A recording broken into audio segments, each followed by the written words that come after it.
Elliott Sadler scored more points in the plate races than anybody else last year. Leading the line in that number 19 Ford. In fifth spot, Ruderman for a long time as David comes to the front on the outside behind Jeff Gordon. The fan favorites here were the Alabama gang. Bobby and Donnie Allison, Red Farmer, Neil Bonnet, Davey Allison. And Donnie and Bobby's brother Eddie has his name on the roof of Ruderman's car, making the Florida native today an honorary member of the Alabama gang. Looks like it's got him to the front. No, you didn't set that up somehow, did you? I mean, we just cranked it up. You give me the roll tide stuff, and Ruderman takes the lead. What's going on? He's taking the lead and pulling away a little bit, I might add. I would say this will be about like Dale Earnhardt Jr. leading the lap here at Talladega if this 00 car can make it back here to lead this lap. And how about Bobby Labonte right there with Ruderman and coming for the lead? Labonte trying to become trouble. Sam Hornish, the 77. He got into and Elliott Sadler was involved. Menard, Stremme, and Kenseth. Michael's going out there. He got damaged too as he went by. The 36, the Tommy Baldwin car of Johnny Sauter, all involved in the tri-oval. Darrell, you talked about the tri-oval. Most treacherous place around is 2.66 mile track. If we can see what happened here. We see the yellow cars up on the outside there. Way up high, the yellow car. That's Sauter. And around he goes. Looks like that's the off front the bumper of Kyle Busch. Yep. And of course, all these other guys down here on the inside. There's a lot of cars bouncing off of each other. Matt Kenseth gets a good bit of damage. Sauter is okay. He's put the window net down, signaling emergency crews that he's all right, and everyone else drove away. One of the things that I didn't like about that last sequence of pit stops, fuel only, no tires. Somebody took 2, somebody took 4. Cars get a little bit off. Look in the high lane. Michael Waltrip right behind Kyle Busch in the 55. Pow, gets it in the left front. Boy, he did. That's a hard lick. Poor Matt Kenseth, his day was just doomed from the get-go. One thing I'm most impressed about as you see this unfold, we have cars sideways, we have cars backwards with their tail to the wind, and we have every car firmly on the ground. Yeah, the roof flaps now are doing their job like they used to do, keeping the car. You see, which car was that? That's the 26 maybe, or the 19 there that was around backward, and the car never did anything. But I mean, there's no question Kyle Busch in the 18 gets into the back of Johnny Sauter in the 36, but he had Michael Waltrip in the 55 stuck up his rear bumper. Yeah. Kurt Busch also got some heavy right side damage on that one. Yeah, he did. There's a look at it right behind the right front wheel. I think that's repairable. I think the thing that you got to be able to do, though, is you got to be able to sit here and wait just a little bit longer if you're in that outside line. Whoa! Yep. Biffle tried to force his way into the outside around the McMurray in the 1, but didn't quite make it. But look at that. Dale Jr. in the 88 pushing Tony Stewart in the 14 to the lead. That outside line is going to prevail. I'm telling you, there's so many of them out there, and you're down on that bottom by yourself. But can they run that tightly packed together for 6.5 more laps, or is something going to have to give? Boy, Jeff Gordon in the 24 just got forced all the way down on the apron. He's going to give really that 48 car right there. Just got knocked out of line, lost his momentum. And it's Stewart and Jr. versus McMurray, Biffle, Montoya. Trouble, front straightaway in the tri-oval. It's Jeff Burton. Jeff Gordon and Scott Speed. Something was going on with that group back there. There was a couple of them falling backwards when they went through 3 and 4. Caution's out with 6 laps to go. And there is perhaps the best car here coming into this race. Jeff Burton will not win. Mike, now, something happened with Jeff Gordon. Let's watch out. Oh boy. Left front. He's got a lot of damage. But let's take a look at, here we are going down the back. Here, right in here. Here's Jeff Burton going right there. He and Jeff Gordon. And you see Gordon gets down on the apron. Jimmy Johnson crowded 24 Jeff Gordon down on the apron. That backed everybody up. And you see the 48 car really backing up. Yeah, they both lost their momentum. They just lost their momentum. And then, look, Mike Bliss in the 09 car tried to make it 4 wide on the exit of turn 4 into the tri-oval, and there just was nowhere for these guys to go. Once you lose your momentum, it just backs everything up until somebody runs over somebody. And Bliss had to be afraid to lift, because in this situation, lifters are losers. You want to try to maintain that momentum, but Burton just shut him off. Yeah, he did. Not Burton, intending to. No, Burton kind of got shoved up there, if you will, and Mike Bliss in the 09 had nowhere to go. And then the 24 car had nowhere to go as Jeff Burton in the 31 was coming across. Good look. Here's a good shot of the whole thing. Casey Kane, the 9 was involved. Scott Speed, the 82. Bam. Nowhere for Gordon to go. Jeff Burton, Jeff Gordon, Scott Speed become the victims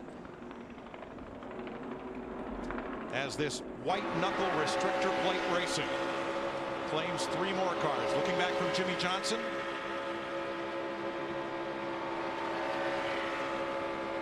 Under the 5th caution.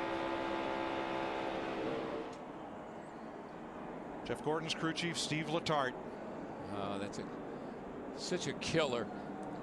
What a season it's been. They could have, maybe should have been in victory lane 2 or 3 times this year. At least 3 times. Yep. Well, had the best car at Texas. Led 124 laps, late race crash. Martinsville led the last restart. Vegas, he just got passed by his teammate late.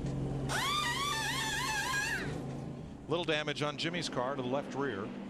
And you see the lettering rubbed off that left rear tire. Yeah, they're going to have to come to pit I'm pretty road. sure they will, Larry, Yeah. because they learned from last week's minor contact on the left front fender, cut a tire down. I know we don't have many laps to go. That might be a factor. But, Mike, you mentioned it. What a shame as we look at that 31 car of Jeff Burton. You know, we knew from Friday's practice he had one of the cars to beat. Now, these guys, they need to get this race going. They've got enough fuel to get to the end, but under caution, you see them down on the flat. The fuel pickup is in the right rear corner, so at slow speed, the fuel runs away from the pickup. These guys need to get this thing going back again, green flag racing. On the inside, McMurray, Biffle, Montoya, and Harvick. On the outside, Stewart, Jr., Reagan, Rudeman. Who's going to win it? Green-white checker. Here we go. Green flag in here. They get a little bit of an advantage. That inside does not much. You know, the other thing he may have considered, Larry, look who's the 3rd car in line. His teammate. And it is the inside line that goes. And they just slid up in front of Tony Stewart in the 14 and Junior in the 88. That's what they needed to do. Protect the bottom and then slide up through 1 and 2. I'm almost certain McMurray knew that Biffle would go wherever he went. He wasn't so sure about Junior or Tony Stewart. Drag race. Down the back straightaway. Now it's cat and mouse. Who's going to go? Who's going to go where? If the leader takes the white flag under green, the next flag will end the race. Oh, around goes Newman. Newman up into Logano. 5 cars into the wall. 7. Caution. Caution is out. The race is not complete. Not complete. Had to get to the white flag to be complete. What did we say 30 laps ago? You said, Darrell, not sure if you want to be around Ryan Newman. His luck here is not very good. And no disrespect to him as a driver. Not at all. He is just snake bit on these restrictor plate tracks. That's his 2nd car of the weekend. Keselowski, last year's winner in the 12. Elliott Sadler in the 19, who's come across on his roof here a few times. Joey Logano, last year's Rookie of the Year. And here is Marcus Ambrose climbing out. And look at Bobby Labonte's car. That's a shame. It's Slade. See if we can figure out what started this. Labonte up high, 4 wide. 4 wide is usually not a very good thing. The 20 car of Logano gets into the back of Ryan Newman, and the 39 started this whole mess. I almost wonder if the 39 of Newman didn't say, uh-oh, we're 4 wide, and maybe even eased out the throttle a little bit. Maybe this aerial view will show it, Darrell. Let's see what we got here. We got a wad of cars going off in the corner. They're going to get 4 wide. You're going to see this, and here's the 39 right out here. 4 wide. You see there's plenty of room plenty right of there. room. I think that Logano just got in. I think Logano thought he could give him a push, clear that pack of cars, and go to the front. And he got him in the wrong place. We saw Carl Edwards do this to Greg Biffle here a couple of years ago. You see Vickers in the 83 involved, a car that led a bunch of laps, and Casey Kane in the 9 just had recovered from the repairs from the last wreck.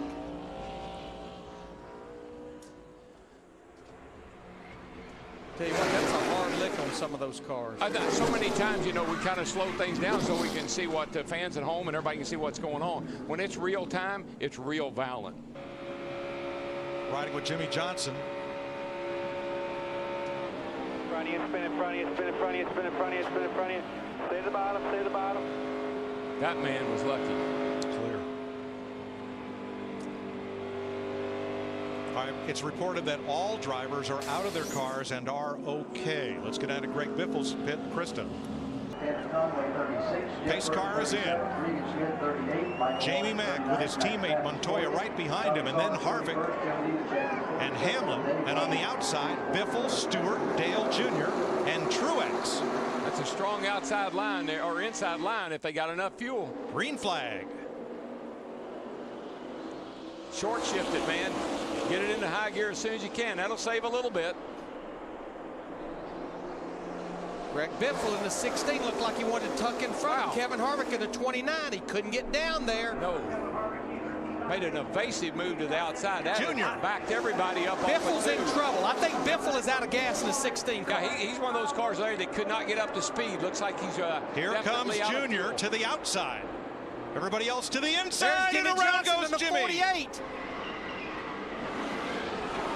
And Biffle, yellow flag is out. We still don't have a race, boys.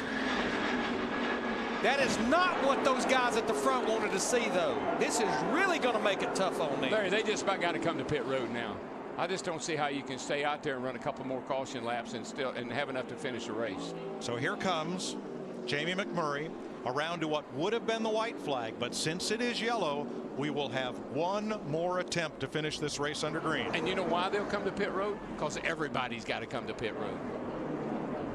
No, those guys like Tony Stewart and that group, Denny Hamlin, will not have to, Darrell. Enough guys that got to come to pit road that it might be all right. There they are right there. Jimmy Johnson in the 48 on the inside, Biffle in the 16. It looked like he just could not get going. And then Jimmy Johnson tries to jump up in front of him, but did not have him clear, He just wasn't clear. That's it. Pretty hard contact to that inside wall. Yeah, Biffle was in trouble from the get-go. He just couldn't get up to speed. All right, the free pass will be Jeff Gordon. There's a free pass car on every caution flag all the way to the finish. Here's another look. Yeah, I mean, Biffle really and truly never moved there. If anything, Biffle may have moved up a little bit.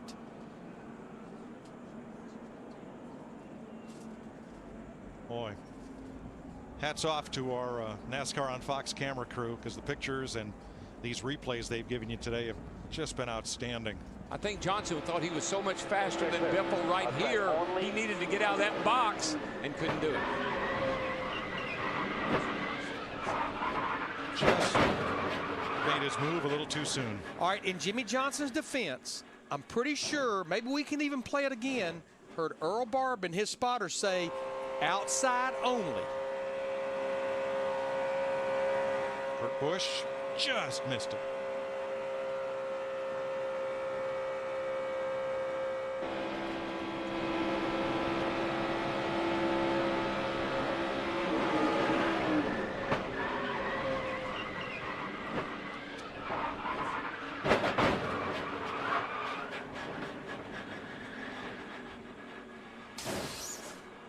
Wow. And Jimmy Johnson, who came in here as the point leader, will go off on the hook. And according to the positions of the moment, he would retain the point lead by 64 over Kevin Harvick. Greg Biffle might slip to third depending on how many positions he can regain when we restart.